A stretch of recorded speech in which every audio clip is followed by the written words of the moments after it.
வீரமாமுனிவர் ஒளி அலை.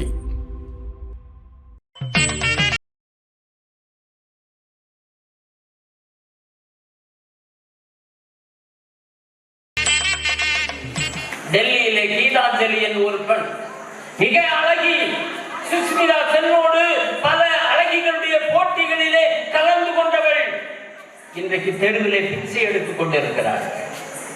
பெரிய கப்பல் முதலாளியினுடைய மகள் நாக்பால், அவருடைய மகள் கீதாஞ்சலி நாக்பால் இன்றைக்கு தெருவிலே பிச்சை எடுத்துக் கொண்டிருக்கிறாள் என்று சொன்னால், கந்தையை உடுத்திக் கொண்டு பிச்சை எடுத்துக் கொண்டிருக்கிறாள் என்று சொன்னால், அவளிடம் இருந்த அந்த குடி நோய்தான் என்பதை நான் இங்கே சொல்லிக்கொள்ள ஆசைப்படுகிறேன். பிரபஞ்ச அழகியோடு இணைந்து போட்டிகளிலே கலந்து கொண்ட அந்த உன்னதமான சகோதரி இன்றைக்கு அழுக்கு ஆடையோடு வீதியிலே பிச்சை எடுக்கிற நிலவரத்துக்கு கொண்டு விட்டிருக்கிறது என்று சொன்னால், அவ்வளவு பயங்கரமானது குடி. அதை இவங்க ஏத்துக்கிடாம எவ்வளவு அருமையானது. நடுவர் அவர்களே, இன்னைக்கு கொரோனா வந்தது, கொரோனால உலகமே கீழே விழுந்துச்சு, ஒரு அடி கீழே விழுந்துச்சு, உலகத்தினுடைய பொருளாதாரம் சரிந்து விட்டது, இனி எழுமா என்ற ஐயப்பாடு இருந்தது. அந்த நிலையை கொஞ்சம் கொஞ்சமாக மாற்றி அந்த பொருளாதார நிலையை, உலகத்தை ஏறச் செய்வதனுடைய பெரும் பங்கு வகித்தது ஊடகம் என்றால் நம்மால் மறக்க முடியுமா? வேற ஒண்ணு வேண்டாம். அன்றைக்கெல்லாம் அரசு அலுவலகங்கள் பாதி மூடியும் பாதி திறந்தும் இருந்தன. அரசு திட்டங்களை செயல்படுத்த முடியாமல் இருந்தது. என்ன செய்தார்கள்? செயல்படாமல் இருந்தன.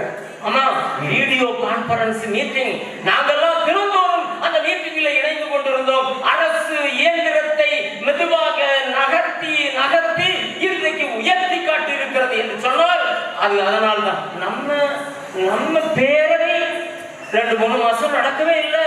தடமுரண்டு போய்விடுமோ என்று நாங்கெல்லாம் பயந்தோம். மாசில்லாமணி அண்ணன் இருக்கின்ற போது எதை தவறினாலும் ஒவ்வொரு வாரமும் புதன்கிழமை பேரவை மீட்டிங்க, வீரமாமுனிவர் பேச்சாளர் பேரவை கூட்டம் நடக்கும். நடத்தி காட்டினார்கள். 1-2 ஆண்டுகளா 44 ஆண்டுகளா நடத்திட்டு இருக்கும். ஆனா 3 மாசம் நடக்கல.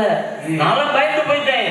கடைசியில இந்த கவர்மெண்ட் ஆசிரியருக்கு பையன் 7ஆம் வகுப்பு படிக்கிறான். அவன் கண்டுபிடிச்சான், நீங்க நம்ம வேற ஒண்ணு இல்ல, easy Google meet, zoom meet, இதுல மீட்டிங் நடத்துங்க. அவன் ஏற்பாடு செய்து எங்க வாத்தியார் கவர்மெண்ட் ஆசிரியர் எங்களை எல்லாம் கூட்டி சேர்த்தார். நான் சென்னையில் பணியாற்றி கொண்டிருந்தேன். எப்படி எல்லாரையும் இணைத்தார் என்று சொன்னார், புதன்கிழமை தோறும் இணைத்தார் என்று சொன்னார். அந்த இணைப்பு பாலமாக விளங்குவது இன்றைய ஊடகங்கள். ஒரு அற்புதமான சாதனை. ஆமா, ஜூம் மீட்டிங்னா என்ன?